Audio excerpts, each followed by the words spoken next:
in here. I have my overhead camera, but I just want to kind of show you where I'm at. So I have a bowl that I threw ahead of time.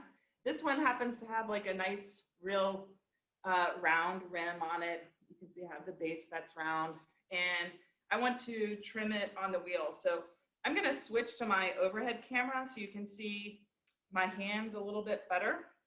But on the wheel is this bat. So normally we throw on a plastic bat. I like to trim on a bat that has a foam pad on it. And I leave this in the studio, so you should be able to find this when you're here. The foam stays on the bat. It is possible to wet it and peel it off. It's just stuck down with clay. But the foam holds the pot steady while I trim the bottom of it. So let me just get it popped back on and hook up my other camera. We'll go from there. Okay.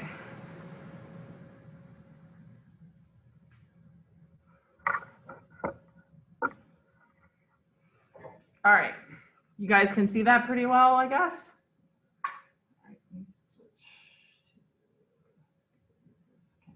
Okay. So I'm going to trim this pot.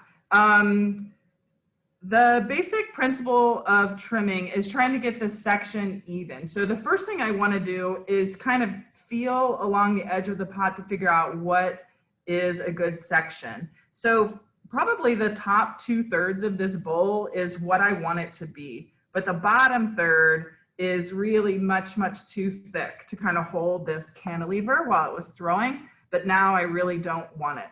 So to determine how much to trim off, first I figure out where down the wall I need to trim, but then I also need to look at what's going to touch the table. So when I look at this bowl, probably from here to here inside of this curvature is the most flat spot of the bottom.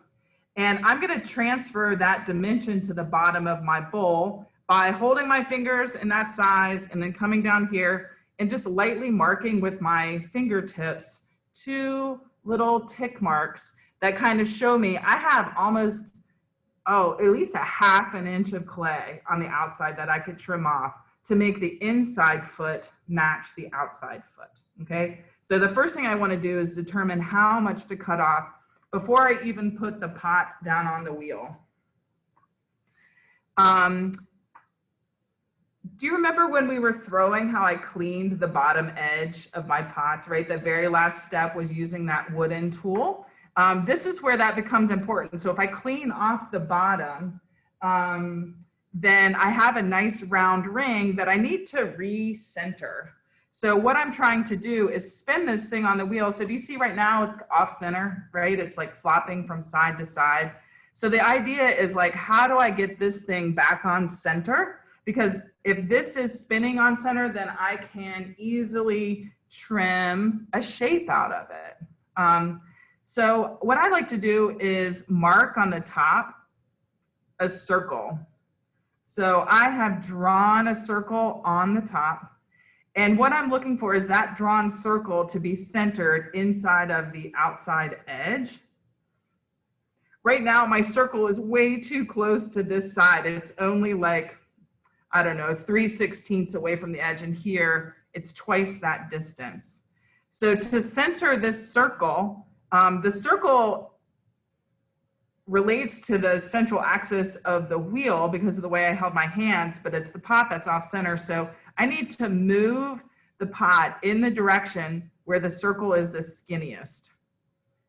I'm going to wipe out that original line and I'm going to draw it again. And again, what I'm looking for is like this thickness is really skinny compared to over here. So I'm going to move it towards the skinny side. And technically you move it half the distance that it's off. So it's not arbitrary, the direction that I'm moving it, or the distance. So I can kind of visualize the closer it gets, the more subtle my movements are to try and get that thing to be centered.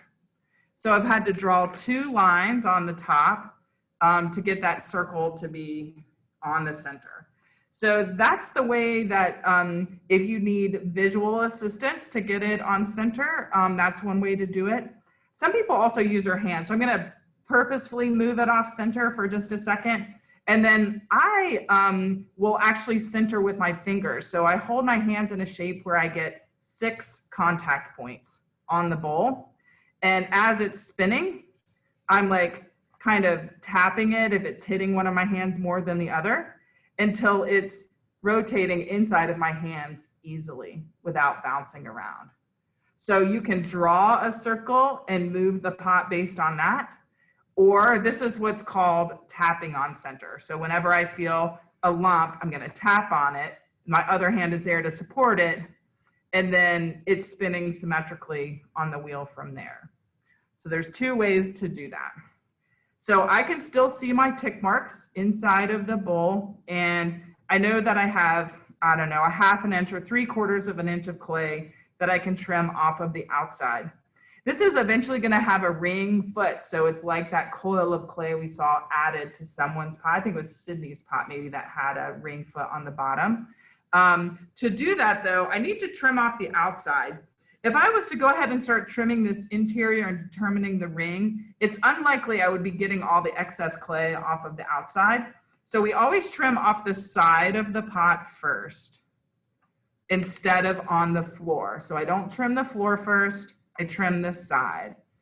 And this feels a lot like working on the wood lathe. So the material comes off little by little, and we slowly shape it. So there's 2 main trimming tools that probably came in your pottery kit. One has a lot larger ring to it. It has a point and a rounded side. And then this one has smaller details. One is rounded and one is squared off. The smaller one I saved till later. When I'm really trying to remove a bunch of material from the outside, I like to use the long flat edge of this bigger tool. So the foam bat is helping to hold the bowl in place. If I didn't have the foam bat, then the rim of this would be sliding on the wheel. Some people will use clay lugs and kind of push clay around their bowl to stabilize it.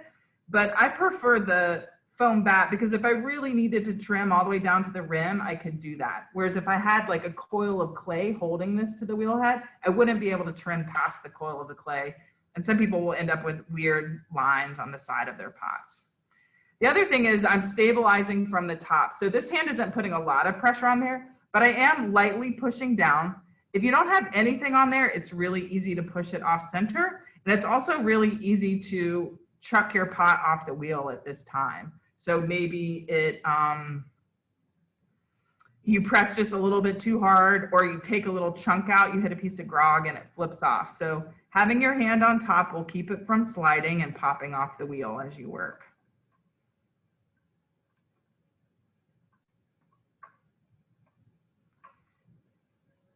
So I'm just thinking about that inside curve, and I'm just taking off this extra material off the outside. If you wait for your pots to start to change color, then this can be a pretty unpleasant experience. It can have a loud screeching noise, and it also sends a ton of dust. I like it when it's leather hard and it's like sending off these ribbons of clay. That makes it a little bit easier and softer to cut into. So I've almost trimmed fully down to my finger marks.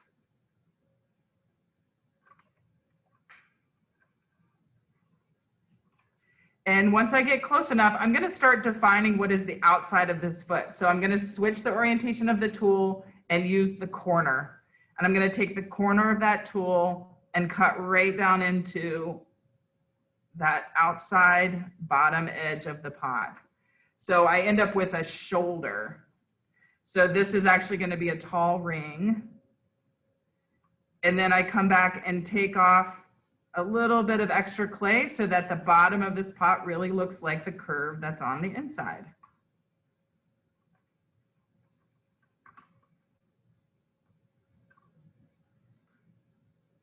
So establish the outside of that ring and then tune up the curve around the bottom. So the height of the foot, and I'll hold this up on its side to see if you can see it. Maybe you can start to see that shadow line around the bottom. I understand that's upside down for you. How about that? So now you can see that there's really a change in shape, right? It's almost like now there's a solid disc on the bottom of the pot. And by picking it up, I can start to feel down the section, and I can tell I still have some extra clay right in this bottom curve that I could take off. So my foot can be a little bit taller. I'm just gonna put that back down on there. Use my 6 fingers, or you're gonna draw that circle and get it back on center. So I know I can go deeper because I just felt extra clay down here. So I'm gonna make my foot taller, and then I'm gonna make sure that curve is nice and consistent. If the inside of the bowl has no breaks in the curve, then neither should the outside. If you made a really defined flat bottom and then there's a corner and it goes up into the wall, then that makes it really easy to figure out how much clay you take off on the bottom. If the pot has a continuous curve from the center point out, then that can be a little bit harder. Once I have this outside corner addressed, it's the type I want, I'm gonna switch to my slightly smaller tool. And this one has a nice corner on it. It's the squared off one. And I'm gonna use that to kind of define that corner right here. And now I'm ready to deal with the inside. So this has a nice clean curve. I'm ready to start cutting out on the inside. I'm gonna take the corner of my tool and establish the thickness of my foot. The thickness of the foot should probably be related to the thickness of the pot. If the foot is teeny, teeny, tiny and the pot section is really, really heavy, it doesn't really make sense. And the same is true if the pot section is really, really skinny, but then you turn it over and it has this like 1 inch wide foot, those things don't really make sense to me. There should be some kind of alignment in section. So I like to kind of determine how wide that foot is, because once you start trimming on this inside, it's really easy to trim past that point and to cut into your foot totally. So I've dug a pretty deep line, and now I can start in the center and go out to that deep line and not be as afraid that I'm gonna cut through the foot that I like. Brush that stuff off every once in a while so you can see.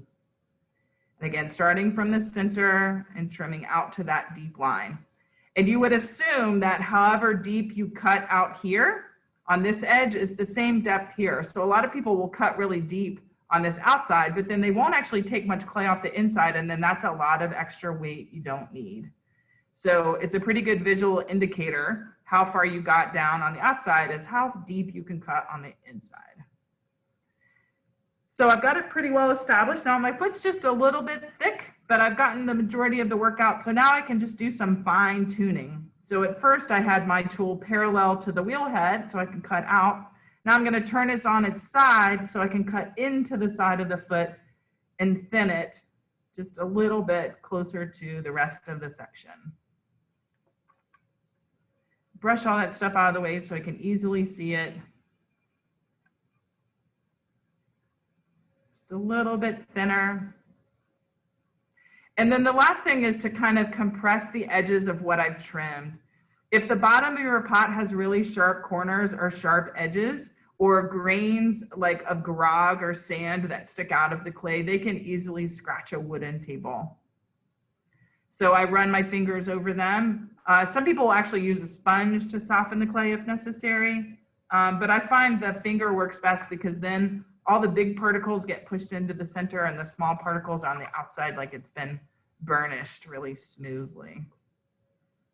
And so from here, it's ready. So now I have this ring foot and it's about the section of the pot. And now when I sit it on the table, the whole pot has a little bit of a lift. So key things, when you throw, make sure you clean up the bottom of your pot to have a nice round ring. Starting with the circle makes it a lot easier to center. If the bottom of your pot, and I think I'm just gonna show Connor's because, right, if it has this extra flare of clay, that makes it really hard to center because that's not on center, right? That's not an actual circle. And so it's hard to know, like, is it really spinning round? So thinking about the way you throw is the beginning of trimming. And then after that, it's kind of, you know, what can I do? How do I measure what I want? How do I transfer that information on the bottom so I commit to it? And then methodically taking off the sides to make sure it's the right diameter, and then going into the center. What kind of questions do you have about this? Any so far?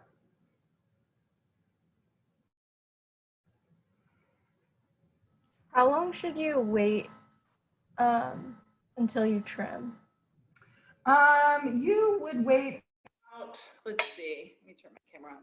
It's leather hard, so you want the pot to be leather hard when you trim. If it has already started to change color, it's going to come off like dust and be really unpleasant experience.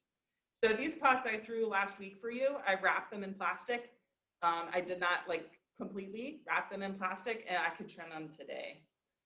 So you can actually, if you can't come back to the studio for a day or two, it's possible to still have them be totally workable. But ideally, you do this at leather hard. It's the most friendly for carving.